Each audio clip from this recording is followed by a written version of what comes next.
Mr. Mayor and Council, I've got a final update, and I am going to call on Deputy City Manager Hodge to introduce our guest who's going to come and talk to us today.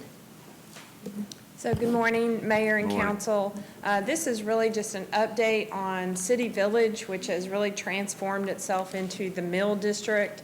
For those who weren't on council at the time, the previous mayor participated in a case study back in 2012 related to what we called City Village. She established a steering committee at that time appointed by the mayor. The co-chairs were Phil Tomlinson and Marquette McKnight. It included over 125 individuals, many organizations, businesses, and agencies along the 2nd Avenue corridor where City Village is located. There was an introduction process into what's called purpose-built communities, which will be discussed with the Mill District update. A consultant was hired back in 2014 to develop a master plan for this particular area of the community. There were multiple group and individual stakeholders, meetings, roundtable discussions, community meetings over the next year or so after 2014. In 2016, those results and that master plan was presented to council.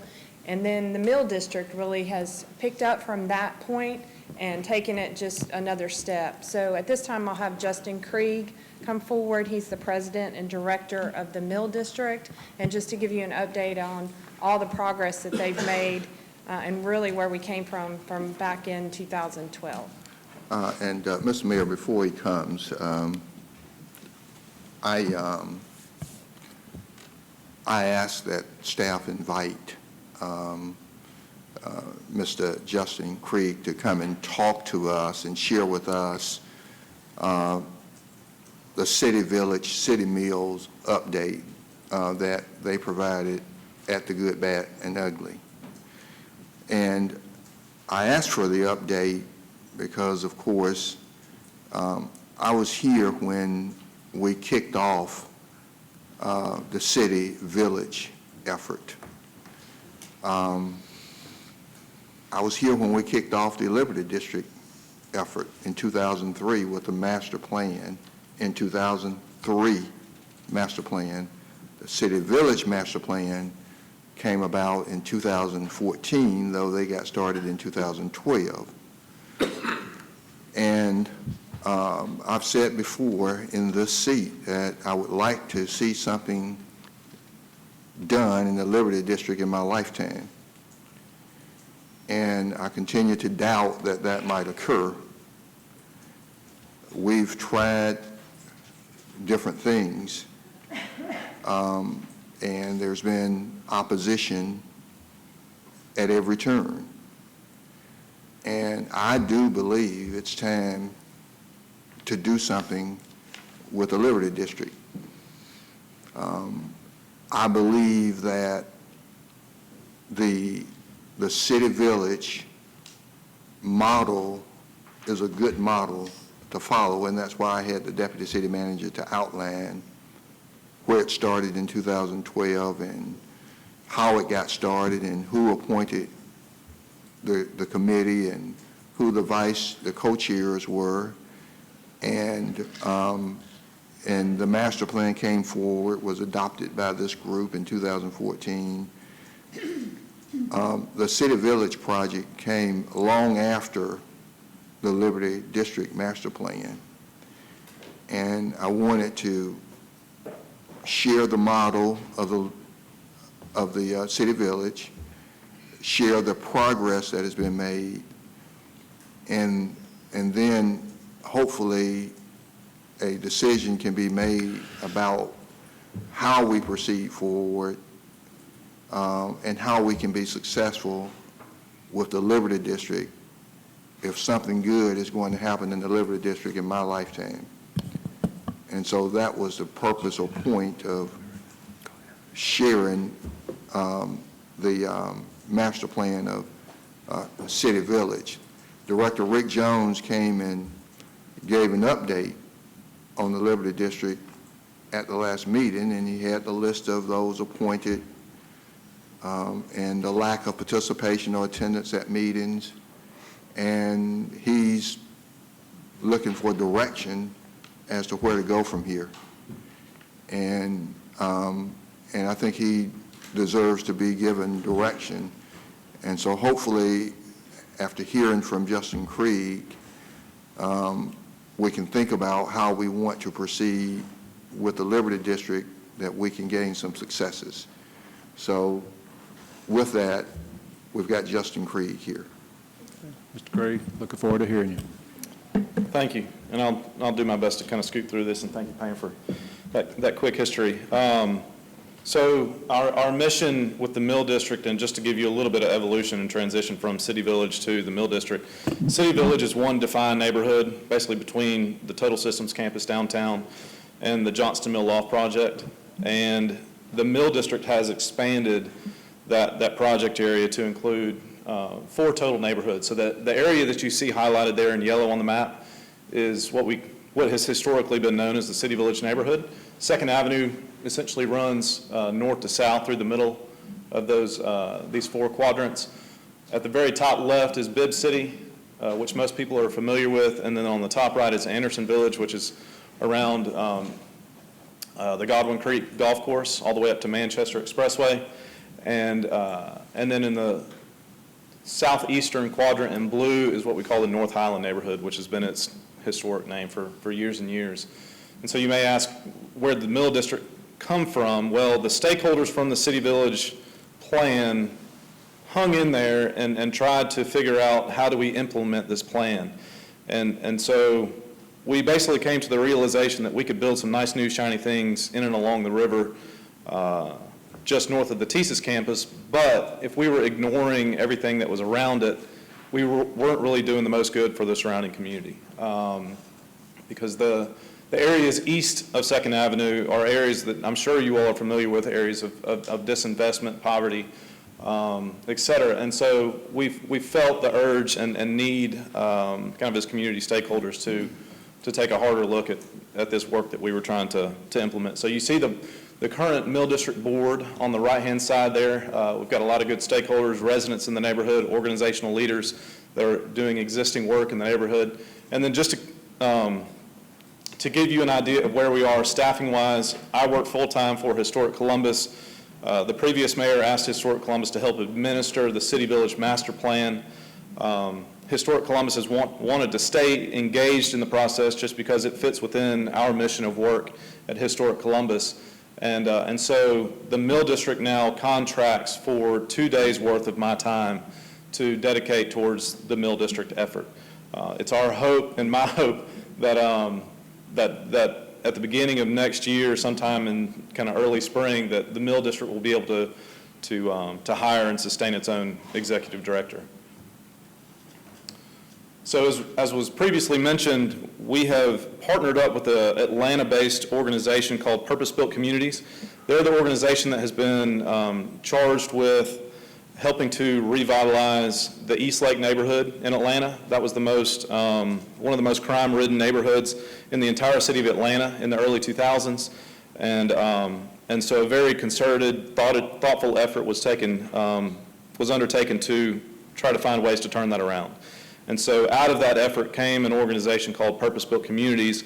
And what they found was they developed a model. When you make strategic investments in early childhood education, community wellness, and mixed income housing, when you do a targeted strategic approach to investments in those 3 areas, you're able to move a community forward. Columbus is a very philanthropic, very charitable, very hospitable community, and we put millions upon millions of dollars to feeding people, educating people, and finding ways to affordably house people. One thing that we may not do the best job of is being very targeted in that work. And so what we have found in our exposure to Purpose Built is that when you do that, when you target those investments in a strategic way, you are able to make some significant gains when it comes to a community.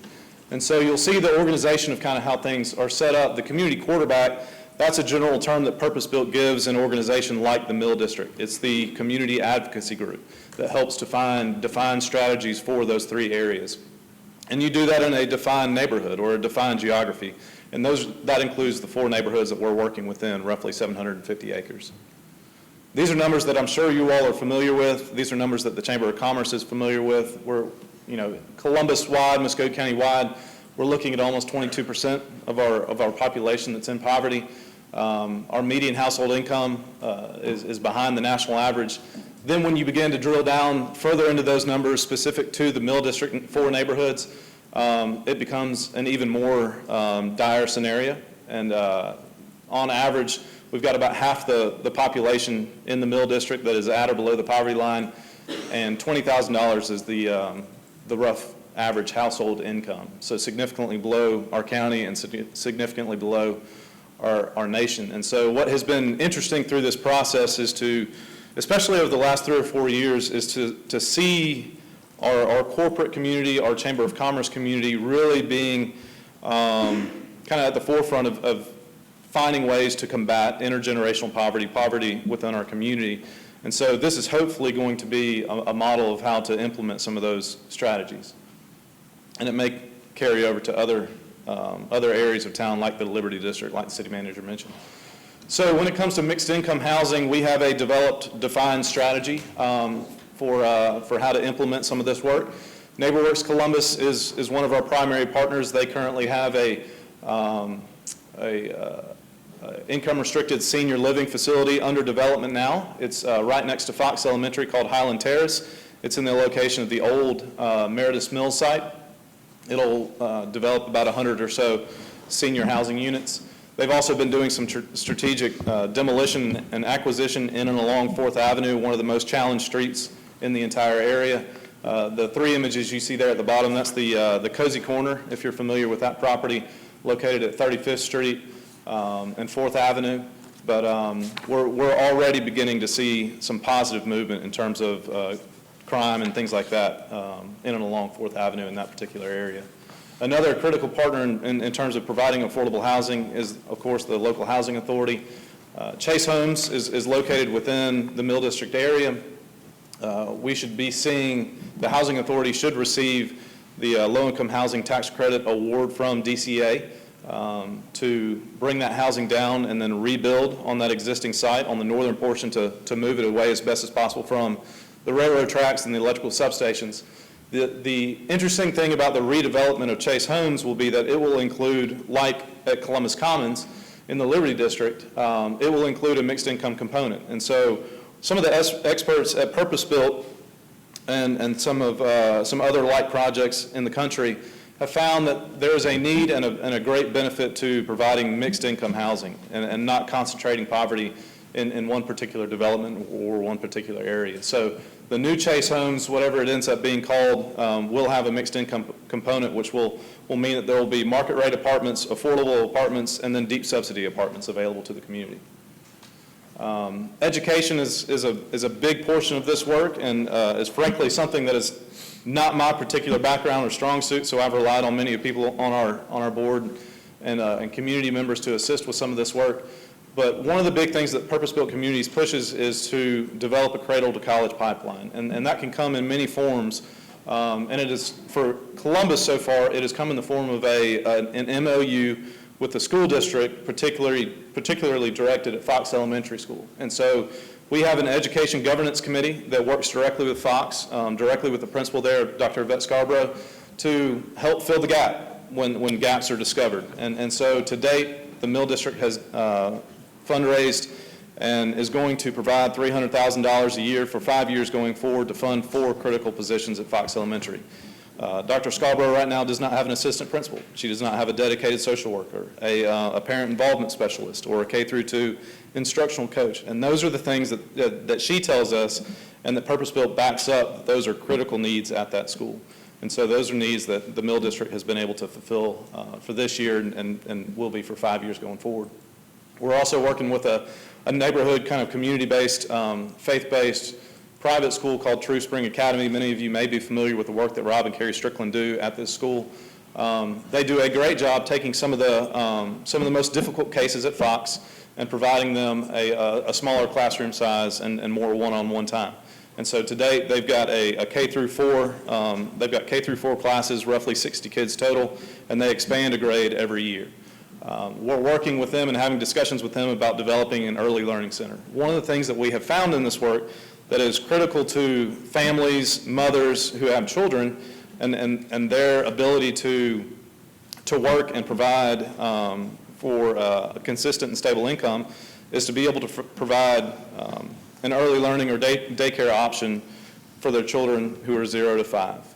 And that not only provides them a great, safe place that provides them educational attainment for their children, but it also provides them the ability to go to work and feel good about their children's day throughout the week and months when they have work. So we're working with those organizations to develop further education programs in the neighborhood. And then finally, community wellness. This is a pretty critical component of the work as well. We've really been fortunate in the sense that we've got great organizations and partners already doing, really just knocking it out of the park when it comes to this type of work in the area. Mercy Med of Columbus is helping lead the way to provide affordable health care right smack in the middle of the project area. Open Door Community House provides a ServSafe certification program that will ultimately lead to kind of career training, job training opportunities for people in the area. And we're exploring some other opportunities such as medically tailored meals and things like that. The city's also been a large player in terms of providing connections that are critical to people that don't have a car. I mean, the 2 connections of the Riverwalk just last year, that completion allows people either on a bike or on foot to be able to travel downtown or to other places of employment a little bit easier and a little bit more safely. That all feeds into the benefit of the community as a whole. And so our hope here is to help address the needs of the existing community through these 3 particular areas, but also to attract some new investment. Studies show us that, providing or what's critical to developing a sustainable, growing community is to provide for a mix of incomes, and so a mix of housing in the area. So we'll try to find ways to attract new investment and new families to this area. I think we'll be successful in doing that, and we're already seeing some investment in and along 2nd Avenue as well as in Bibb City already. So we're excited about the work. We think it can carry over. We think it's a good model. Purpose Built is a nationally acclaimed organization. There are 27 other network members, which Columbus is now one of as of last month, and that affords us a lot of legitimization when it comes to applying for grants and things of that sort. And we think it's a great model, and we'll see how it goes. It is long-term work. Hopefully, City Manager, we will see it in your lifetime on 2nd Avenue as well as the Liberty District, but we feel like this is a great place to start.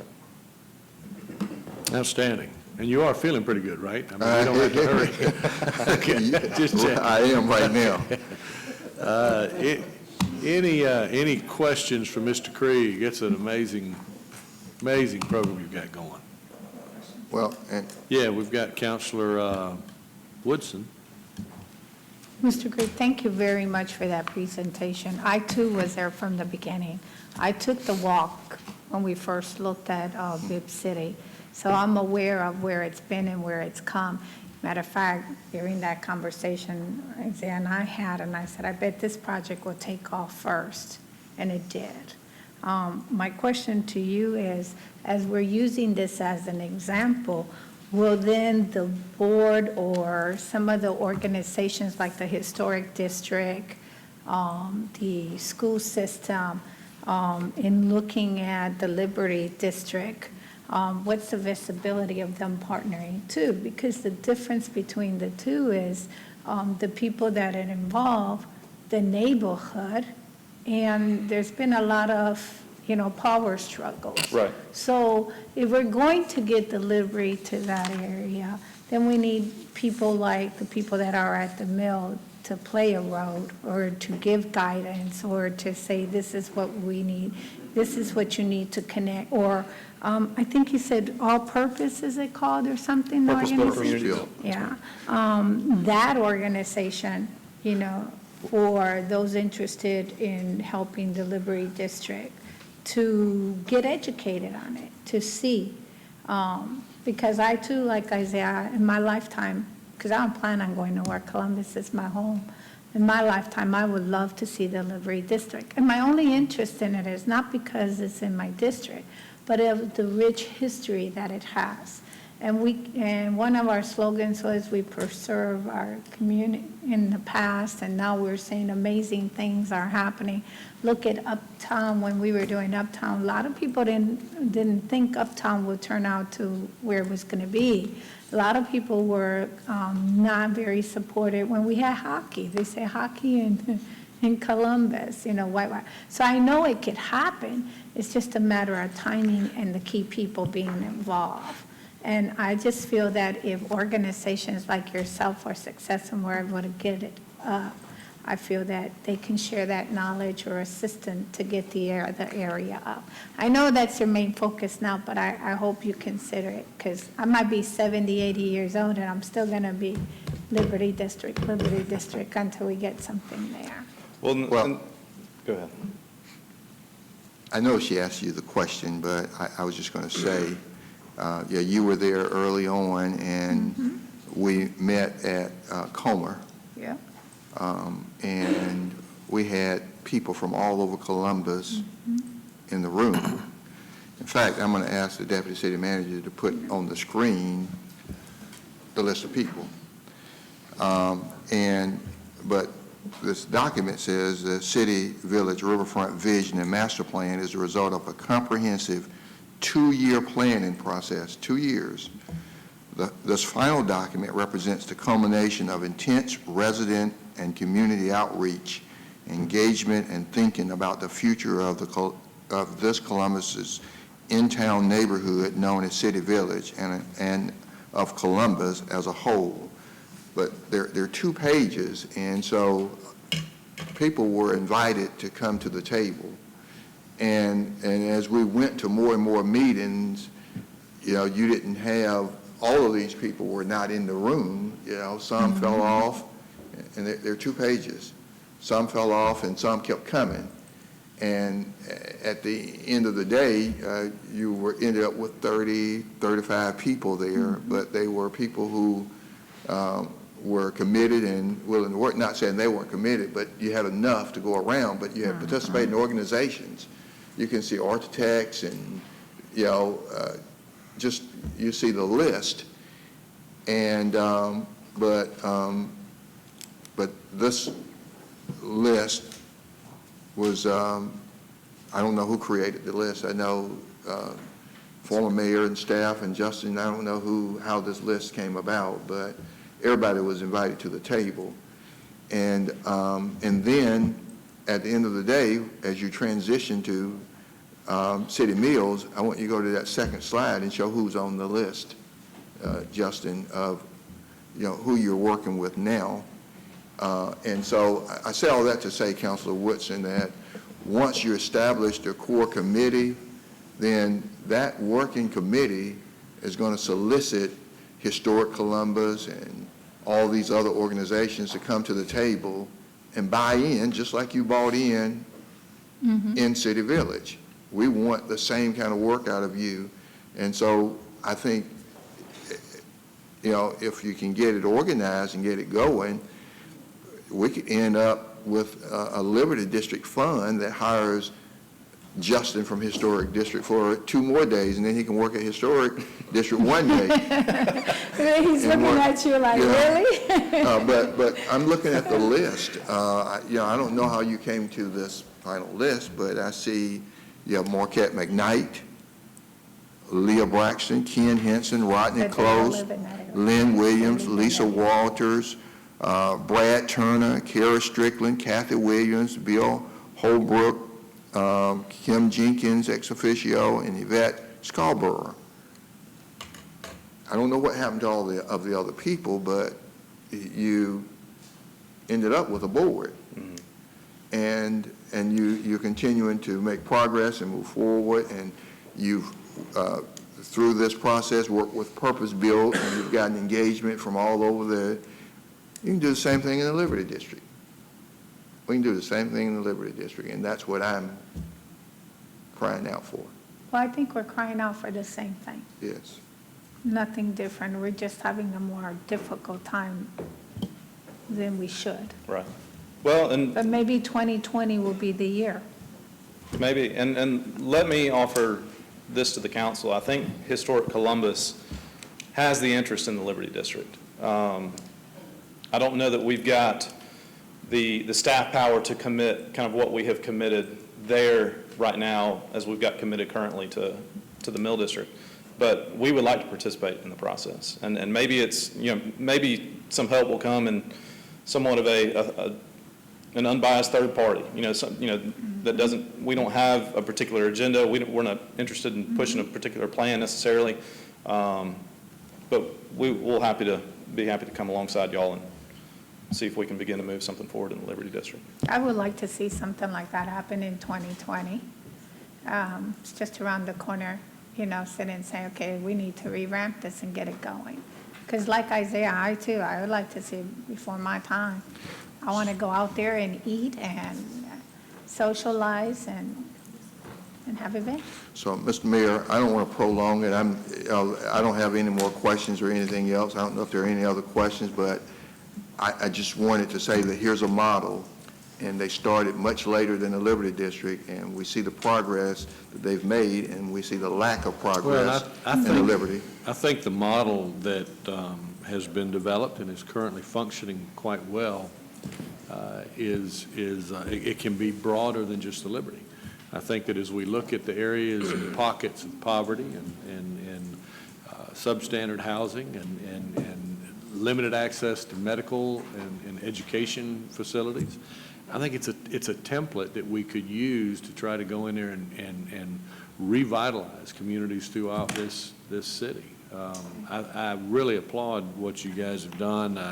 And I think it's interesting, too, that it's, if you try to get romanticized about the thing, but the town started on the river because of the power of the water, fueling the mills, and it spread north, and it spread southeast. And we see that happening again, the energy from the river that has created all this excitement in the uptown area, and the vitality that we're